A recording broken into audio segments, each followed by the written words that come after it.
reason I'm called the vaccinated is because I can speak like Ani, but I'm going to assure you that I will not do this today. Affirmative. So I was asked today to speak on trusts and tax as a tax lawyer, and I said, cool, I want to talk about trust splitting. And I said, no, there's like 2 other speakers doing that. So let's talk about structuring of businesses and trusts. I'm like, oh, there's 2 other people speaking about that. So I'm like, well, I also build artificial intelligence in my spare time.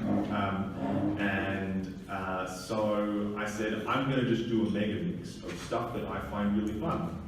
And so we're talking about tax, technology, and trusts, which are the only things I really know about. So,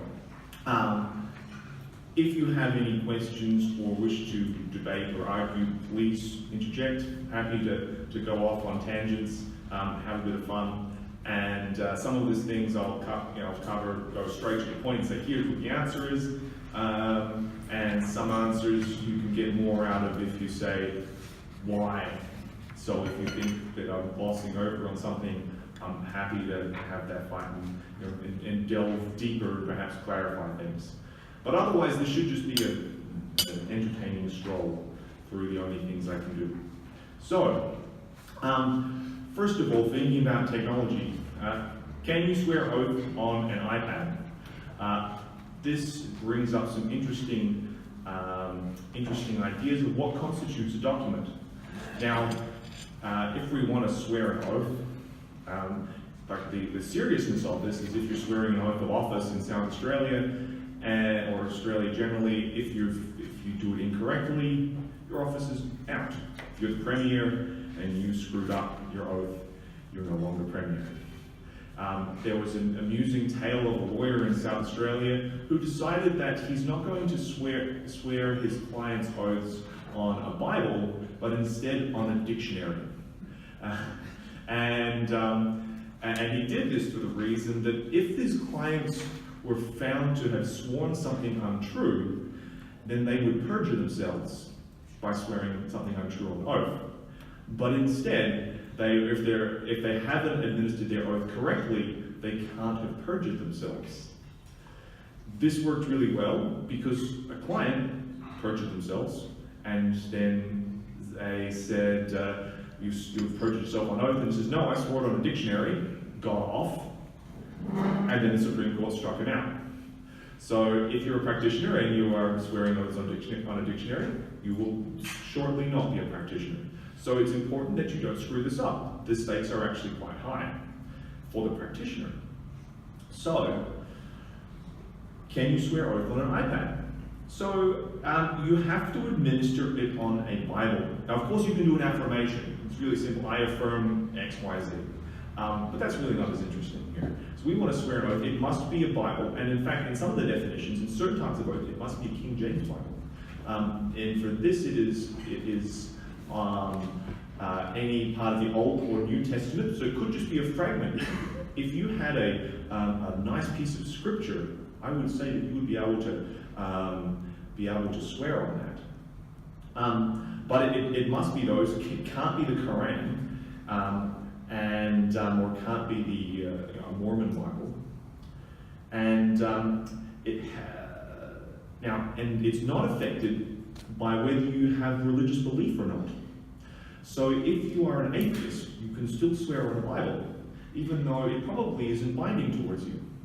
You say, I swear before God. You go, well, I'm swearing before nothing.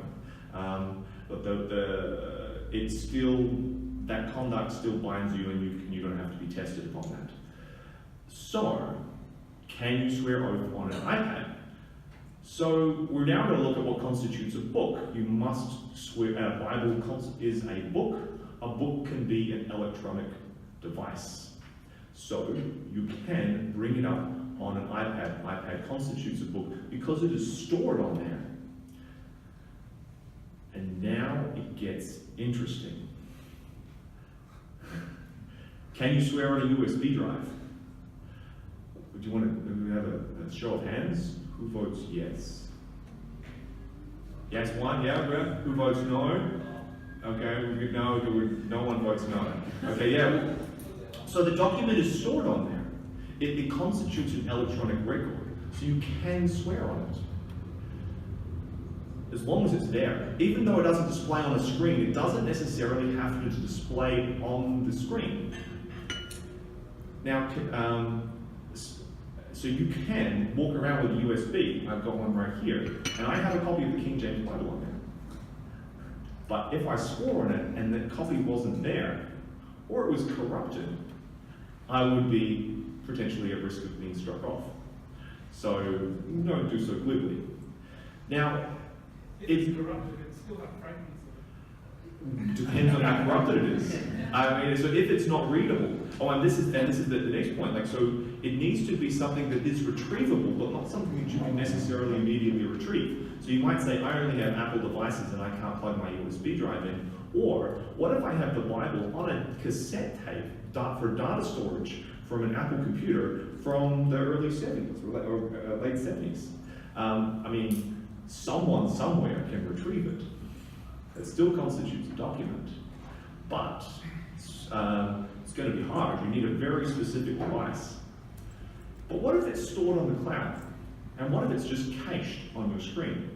So if I got my iPad and I Googled King James Bible and I brought it up on the screen, it's stored on the wherever I downloaded it from. There'll be a local version that's cached. If I switch it off, it will matter immensely as to whether I have it loaded locally and that cache remains, or if it remains only on the internet. So if I have my phone and I could potentially access something, but it isn't there, that doesn't work. So let me just say that again. So if any of you would access the Bible on the internet through your phone, but it's not stored on your phone, so the potential to access something is problematic. And you have to be really careful, because a lot of cloud storage devices will store the document not on your drive. You'll be able to access it and there'll be a file name there, but it will not be cached. And if you have your phone offline, you can't access this. Now this is a really interesting thought experiment, and I hope that everyone goes out and starts swearing on USB drives.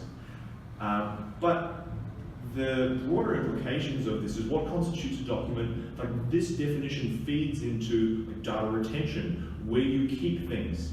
When you say, I've kept a copy of this document and I have control over it, these are all affected by exactly what a document is and where it is stored.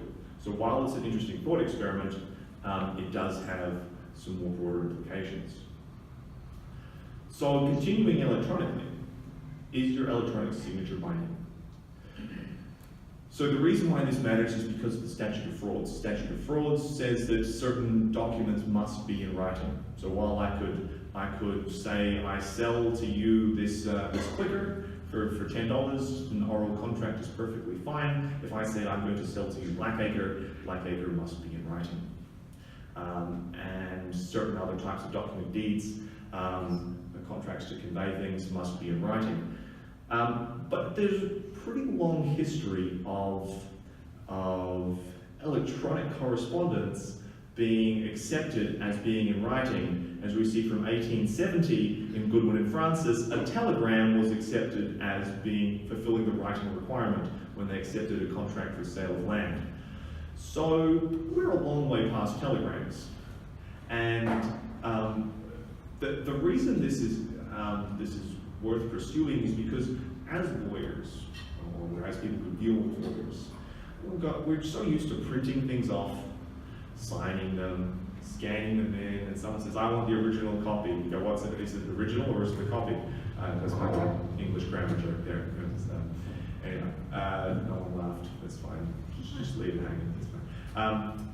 So I want you have this image of everything being signed with wet ink on a piece of paper, and that's fine, and that's normal. But can an email exchange turn into a binding contract? Now, yes, and it's not unusual. If I write my name on the bottom of an email? Sure. And there is a long history of other types of signature, other than a wet signature, being accepted.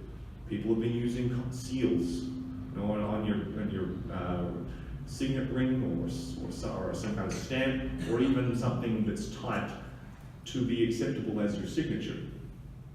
Now, I'm sure if you pull out a signet ring and put it in wax for your land transaction, the bank is absolutely going to flip out. But it's fine, and so is anything else that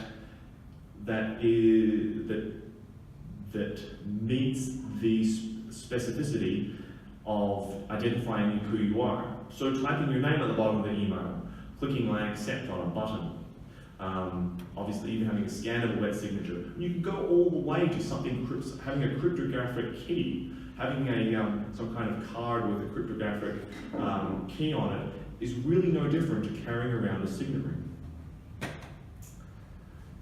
And besides this common law adoption of what constitutes writing, so too is it enshrined in the Electronic Communications Act, and it says that for the purposes of this jurisdiction, a transaction is not invalid just because it was wholly and partly done by one or more electronic means. Now, this hasn't expressly been considered in Australia, but we have High Court of Singapore consideration, where they looked both at the statute of frauds and the interaction between that and the Electronic Communications Act. And so long as there is the existence of writing can be proved, so you have, so if you have emails that go backwards and forwards, and you can display them somehow, then that's fine. I think if you had some kind of cryptographic communication that was unable to be accessed, you would be in trouble, which makes sense. Then you go, wait a second, do I need to be careful of my emails? Yeah, you do. And, but I know that you can expressly opt out. So you could say, in the bottom of your email, yes, this is my general agreement, we look forward to executing a binding contract. So you're saying that this is just the general terms, this is like a heads of agreement, and the formal contract will flow. So you should be careful about what constitutes writing. Now, is there any practitioners here who have their indemnity limited by a scheme, and therefore are required at the end of their communications to write that? Yeah. Has anyone sent a text message to a client? Yeah. Did you write at the end of it? Or you might not. Did you write at the end of it, liability limited? That's exactly what the legislation says.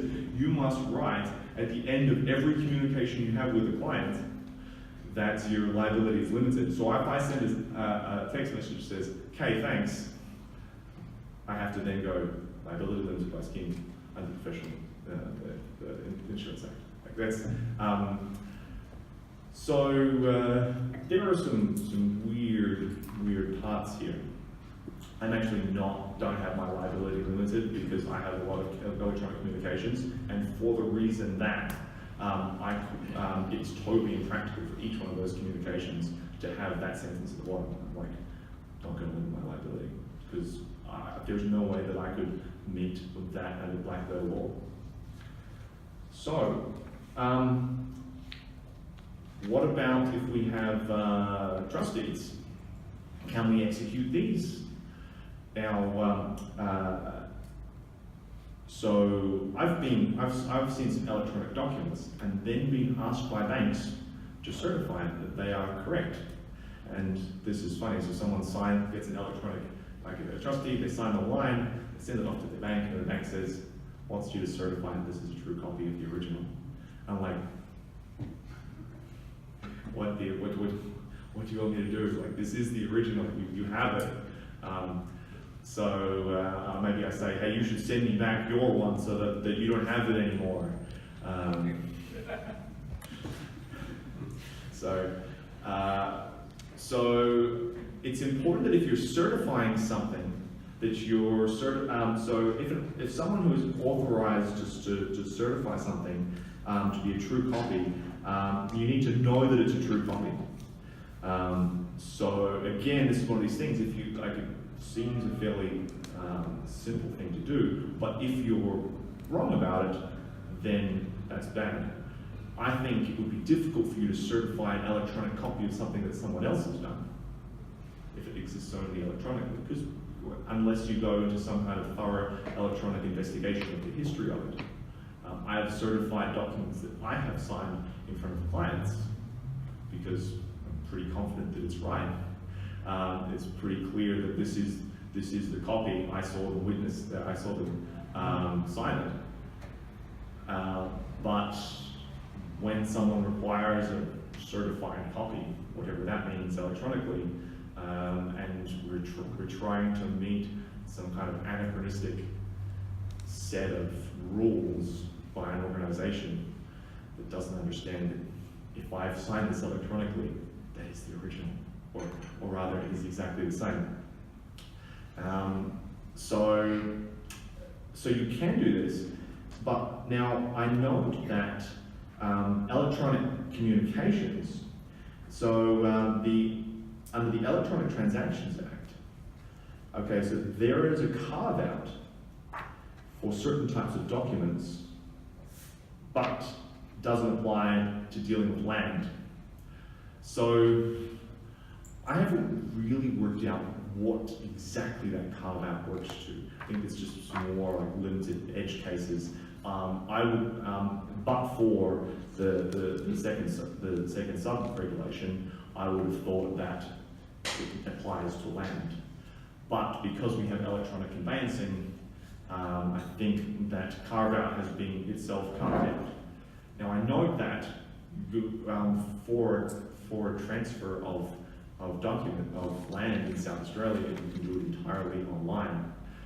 Every single piece of it, from the verification of identity that you must do to the client, to the contract, to then just entering it directly into PEXA. No need for anyone to sign things. I know a lot of conveyancers who print off documents so they can sign them, but then never actually use them in any way, because they're kind of like, well, the client needs to feel like they've done something, but you actually don't. And it really relies upon the penalties on the solicitor or conveyancer for not abusing their authority in the system. And there's quite severe penalties, so you obviously can't do this, but if you're given authority to perform a particular deal, then you can just do it. Now, this one's a simple answer, yes and no. Can you sell 10,000 Instagram followers? Now, yes and no. So, now I came up with this question because I've had a couple of clients who have done exactly this, or we have drawn contractually limitations on someone's Instagram account or other social media account. Now, if you cut to the terms of service of these various social media accounts, it is not hard at all to find that you can't. And in fact, if they do find someone who's doing this, they might delete your account. Now, if someone has an account that is worth thousands, tens of thousands, hundreds of thousands, millions of dollars, or if you wanted J-Lo's account, if you wanted to buy her account, it's going to cost you tens of millions of dollars. And she has like 72 million followers or something. So they're highly valuable. Businesses recognize that they're highly valuable, the access to this account, but you're not allowed to sell them. Now, normally, if you're selling a business, and I've got Bob's Fish and Chips, I'm going to sell my business that has Bob's Fish and Chips, and I'm going to sell the trademark for this highly valuable name, Bob's Fish and Chips, and I'm going to sell the obviously the plant equipment and other IP. But if I've got at Bob's Fish and Chips an Instagram account that has 50,000 followers, how do I sell that along? So first of all, there are sites in which I'm not sure if you can quite see them, but I've done a screenshot of literally Googling the first site, can I buy Instagram accounts? And there's a lot for them, and so I've just clicked on literally the first one, it says Instagram accounts for sale, and there are tens of thousands of accounts for sale with various numbers of people. And they might vary in value from $300 to thousands, tens of thousands. Now, so it does happen. Yet, if they're found out, they lose everything. So there's a bit of risk there. So what I've done in some practical commercial senses is deal with it like confidential information, and you can contractually bind someone. So you can say, if you must transfer over these details, username, the password, etc. to me, and they are bound to it just like they might be bound to pass over other confidential information. On the other hand, and so then you can have remedies against that person. And you might also put into your contract that if you disclose this to Instagram, then you're breaching it. Like you do have, what there ends up being is kind of a nuclear option, is that I can force you to do something, and you know, I'm going to pay you, and I can contractually get my money back if you screw up. But this is something that's highly valuable. If either of us stuff it up, we're going to lose the whole thing. And I'll lose this asset that I paid for, and you'll lose this asset that you worked hard to build up. So everyone, from what I've seen in practice, everyone has to play nicely together, but you can still put binding obligations on someone. So Facebook's succession is sort of a part of this, and we treat these accounts as if they have some kind of business value, but you know, your Facebook account isn't a shows in action that you can pass on. It is merely some rights that you personally have against Facebook to display this. So we end up with a conundrum: what happens if you pass away? Like, it's pretty terrifying for your family members if you know, you pass away and then 6 months later it says congratulate them on their birthday. Like, that's just, you know, it's terrible.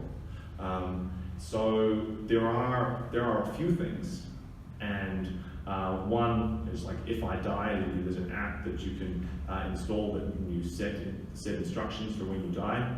Facebook actually has, you can set up ahead of time, go into Facebook settings and say, if I die, then I want you to do this. I want you to delete everything, or I want you to turn it into a memorial page.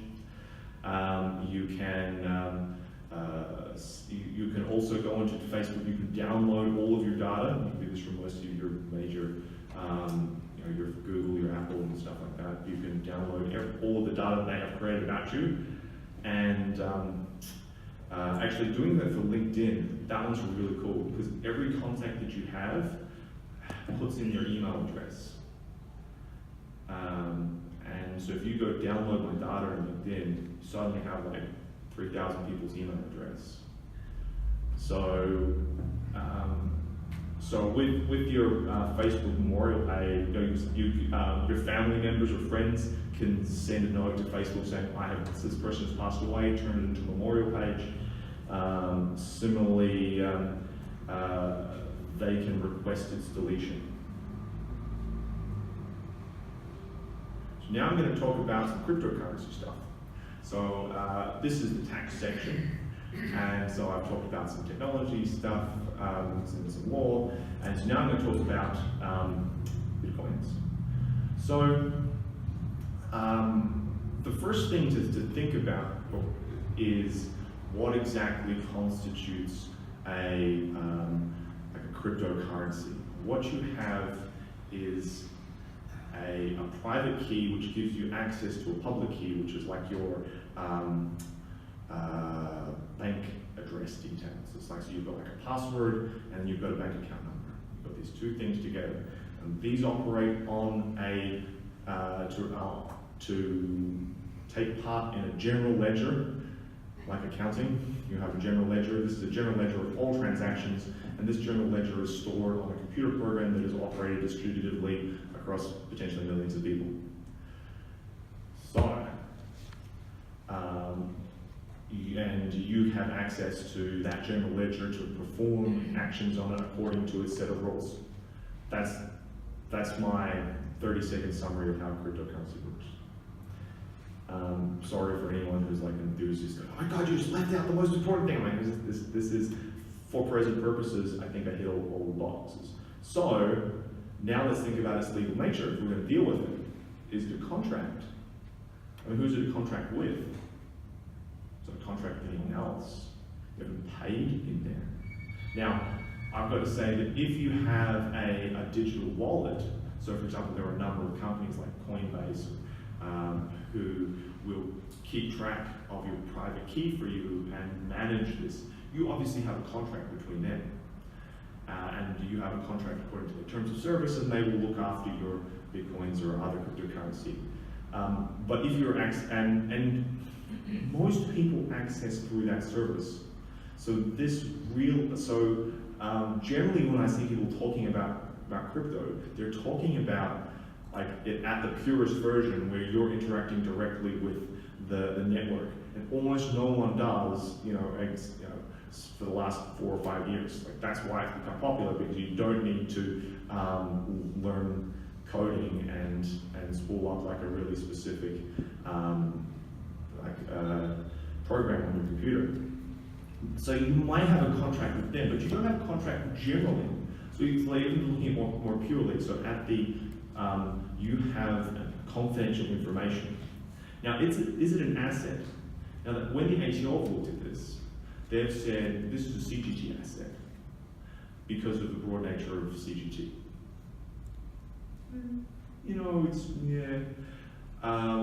Probably not. I think they're wrong. I am more favourable to the ATO's what they put out as the alternative view, in that the only asset that you have is the confidential information that constitutes your private key. So, but even on the ATO's definition, they're relying heavily on a tax definition and a broad definition of what constitutes a CGT asset. So outside of tax, where CGT asset doesn't apply, it's not an asset. Now, you say, but wait a second, it's like money. I treat it like money. It's like, that doesn't make it money. And we might think of it like, I have some bitcoins in my account, I'm going to transfer it to someone else. But it's not an asset. There is no right that you have against someone else. Like, for money, you have a right against the government. It's in the Currency Act. You have, for foreign currencies, the same. Now, is it money?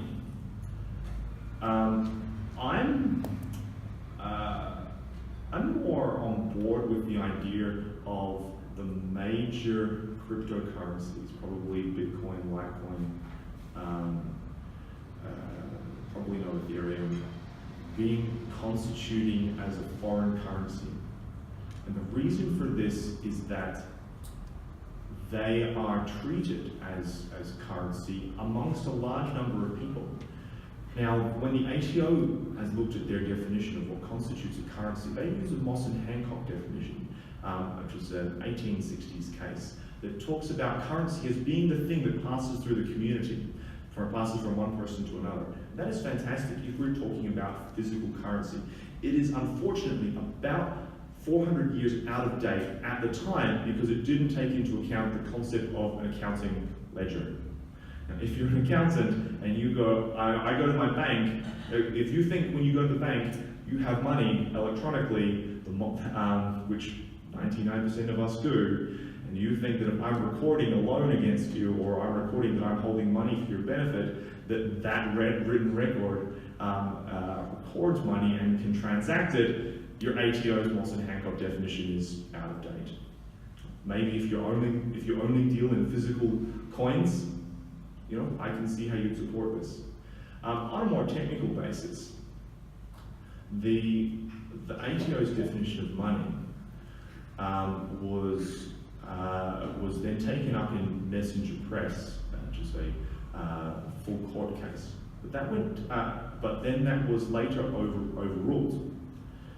And then the High Court, in my view, in Travelex, talked about money being the things that the rights that accompany money.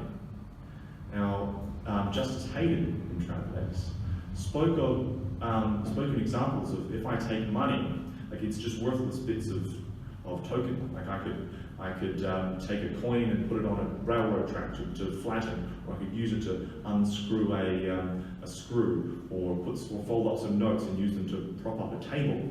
That's what physical money has nothing. What matters is the rights that go along with it.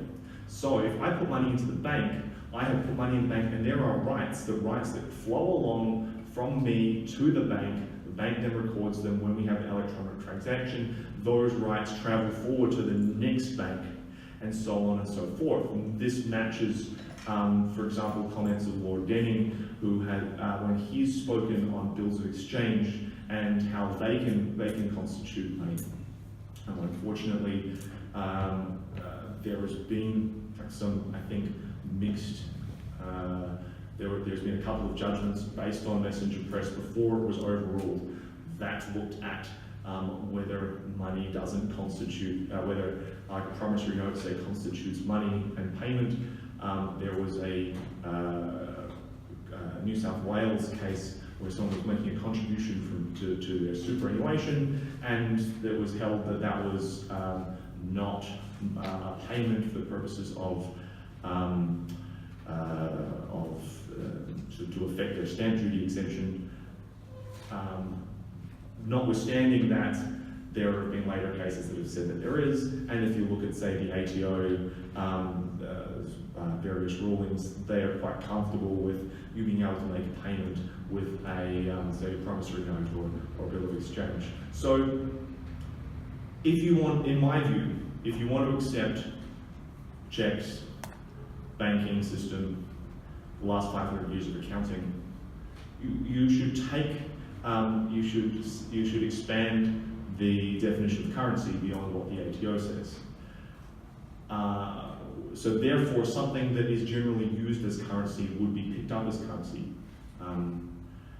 I would say that not all crypto is currency, for the reason that I think most people use it as like a speculative endeavor. If you watch the last couple of years, I think people have been conducting business largely in speculation and not being used in currency, which is why I said only for your large coins, like, as I said, probably Bitcoin, Litecoin, Bitcoin Cash maybe. And maybe as a matter of fact, I would be open to someone saying, no, it's still 95% speculation, in which case I would concede. Like, I think the thing you should draw is whether that's a fact. Now, let me compare this with, so fiat currency. Now, once you look at what it is and what the asset is, then we go, how do we deal with this in a trust? So if the asset that you have is merely some confidential information, how can you put this into a trust? They're not like shares or rights attaching to money. Like I said, I don't believe that most cryptocurrency is money. And it would be difficult to draw out some legal rights other than that you have against your Coinbase account. So therefore, if you want to put this in a trust, which is the point of our discussion, I don't think you can. What you can do is you can declare trust over the entire confidential information that you own. What I see a Bitcoin is more like, imagine we're playing a game of Pac-Man, and everyone in the room is playing this game. They're all playing the game of Pac-Man, and we all agree we're going to follow along the rules of Pac-Man, and we're all playing against each other, and I can get points and you can get points. There is a computer system that records points that we have, and this is a distributed system. No one person controls it. I don't have any rights against anyone else to enforce it. I can only go against follow the rules. If there is an error, that's it. I just lose. If for some reason when I get to 999 points, it won't go anymore, that's it. Sorry, bad luck. You can't sue anyone. So you clearly, I don't think you have any rights, and I think it's if we should think of cryptocurrency, notwithstanding that we might be trying to call it payment, it's actually more like Pac-Man points. So then how do you put it in trust? If it's confidential information, you really can't break it off into pieces. I can't declare trust if I have 1,000 coins, or we can say 1,000 Satoshi. I was going to say 1,000 Bitcoins. I'm like, it's really a lot of money. Even $3,000 a Bitcoin. I can't declare trust over 500 of them.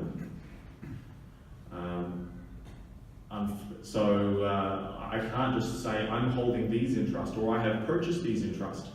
And in fact, if I'm having a trust, or a company or some other entity, they can't sign up for an account. They can't. Like, how can I own it? Now I can. Like, if I got my my private key and I wrote it out to them somehow, transferred it and said, "All right, here I declare that I hold this on trust." All of them pass. Now, if you had a Coinbase account or some kind of coin account that specifically said we can hold this and open this in the name of a company, then you can. But I note that a lot of people, like I've spoken to a number of people who said, yeah, we're running this together, we're in this partnership, we've set up a company. I'm like, how did you get your crypto into the current company? They're like, we own it in the company. I'm like, according to what?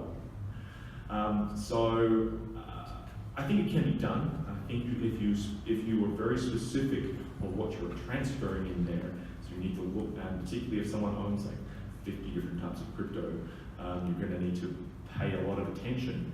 And so I think you can, but you can't just take an off-the-shelf trustee or company and set it up and say, oh, I'm trading crypto through this, because it's going to be in your own name. So if you're going to be taxed, then you go, oh, cool, I'm paying tax at the corporate tax rate. It's like, no, you're not.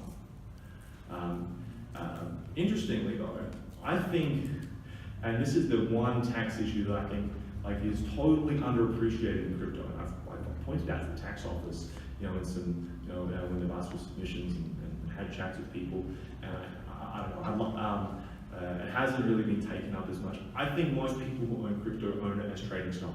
Like they don't, all the rulings and the big discussions has been, is it a CGT asset or not? It's like, who owns this for the purposes of holding it for 20 years? No one, you're speculating. And in fact, most of them can't produce any kind of dividend anyway, and so there is even a conceptual question, if you're having something that can never produce a dividend or any kind of cash, how can it be anything other than on revenue account? So, a year ago, I was warning people saying, hey, by the way, you think you just made a whole bunch of money, you just made a whole bunch of income, and all of these things have gone up in value and you've made a lot of income. Conversely, over the last year, they've made a lot of losses. And I think most of those are on revenue loss, and I think that if people haven't been conducting their revenue losses on a business-like manner, they're going to have a lot of trouble justifying it. But I think if they actually did, there'd be a whole bunch of people who'd be able to claim big losses. So that's the takeaway point. So I got on the home stretch now. So I'm going to talk about some cool pieces of technology. So I just want to say first that no technology ever disappears. It just develops a niche. And when we're looking at technology, we should have something that is molded to humans rather than the other way around. So, I think of like the iPhone. Now, unfortunately, when people implement new pieces of technology, let's go with this one, it'll often not be as iPhone-like. It'll be some clunky piece of junk. I'm going to talk about some other pieces of technology, none of which is related to me, but some simple things that you either should be implementing or it's so good that you do already. Now, I speak to a lot of lawyers and they still print things off, and most accountants that I know are heavily using OneNote or some kind of paperless system. What's really cool is, like, I have illegible handwriting, and like Microsoft OneNote, it can read through all of it. So I can take notes just like I'm writing. So I can see people like, "What, really? Yeah, you see my writing, it's really bad." And it's the machine learning in Microsoft is good enough to pick it up. And so I can search through my handwritten notes just by searching Control F, and it finds it.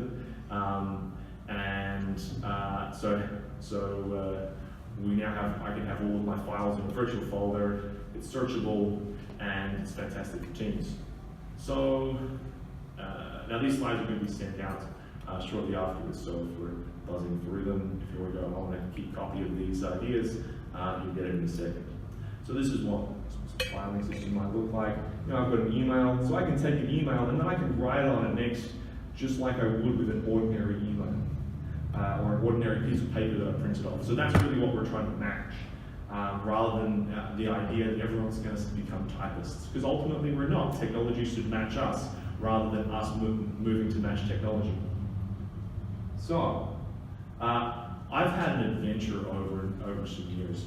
And I've tried a number of different task management systems, and I've failed. I'm up to about 10. Asana has been really good.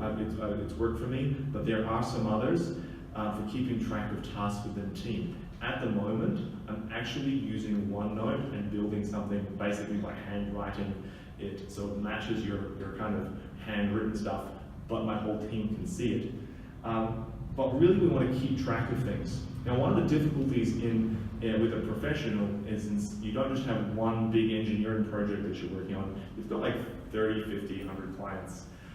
So some of these tools are not quite designed for that. On the other hand, you can keep track, you can automatically have your emails go in, so you CC an email to Asana, or at least keeps track of it. My big fear is that someone gives me a task and I forget about it and I miss an injection date or something. It's the only thing I lose sleep over. Missing critical dates, missing some important tasks, and this is a way that I can keep track of it. There's a few other, as I said, I've now basically moved to OneNote. And this is what Asana looks like. Password management.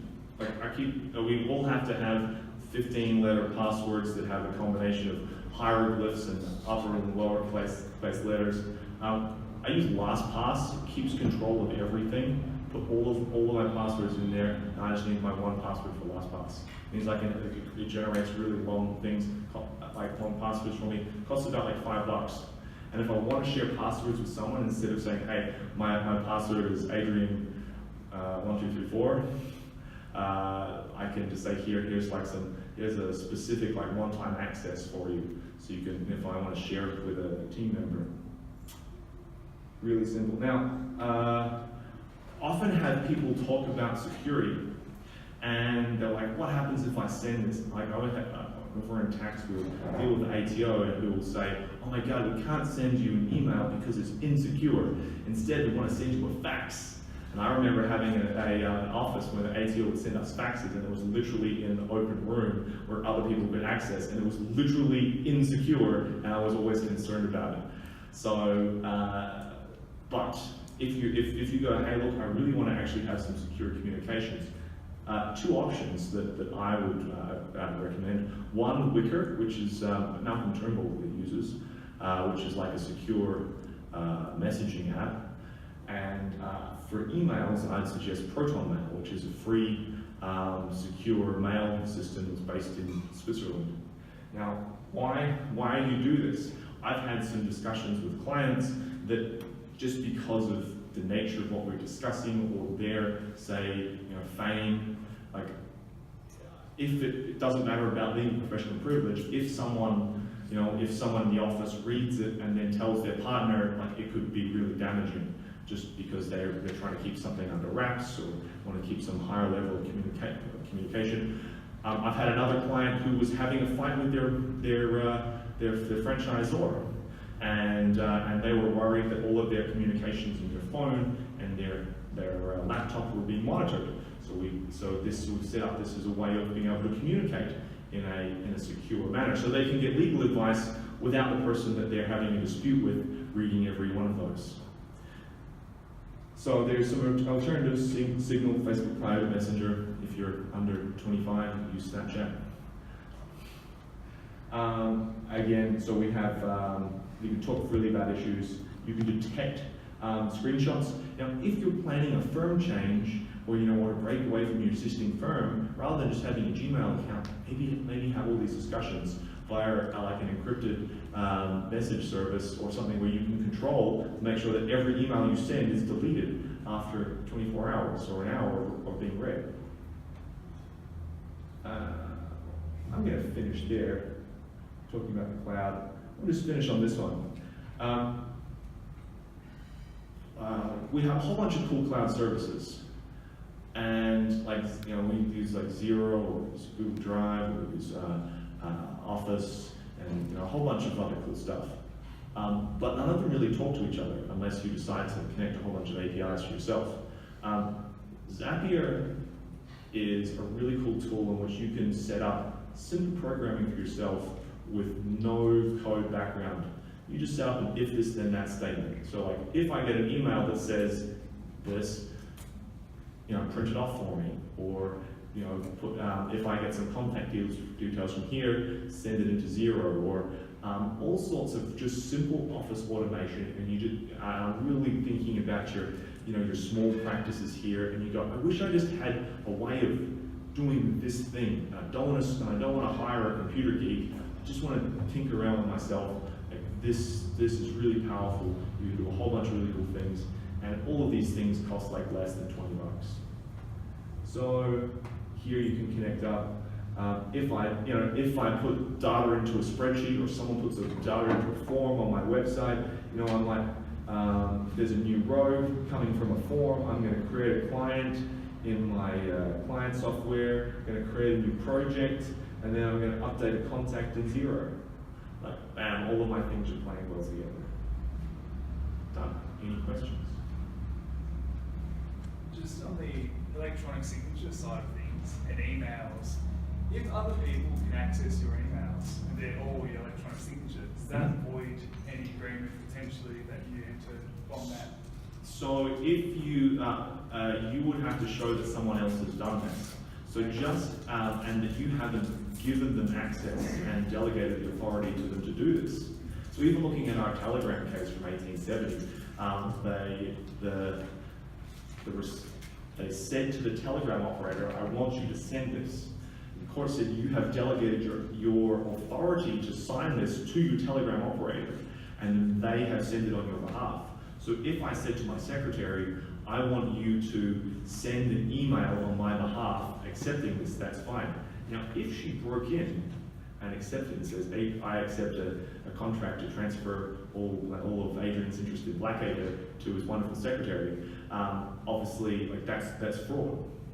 And so I haven't, in fact, delegated that access. Now, I would want to be able to show some way that I've done that. So, which kind of comes back to managing the passwords. So, if you have in fact delegated access, arguably you have to take the consequences that go along with it. That's why you got to be careful. And so, like you can be bound by these things, and it's going to be up to you to prove that there's a reason why you shouldn't be. I think that's it. Thank you very much, ladies and gentlemen.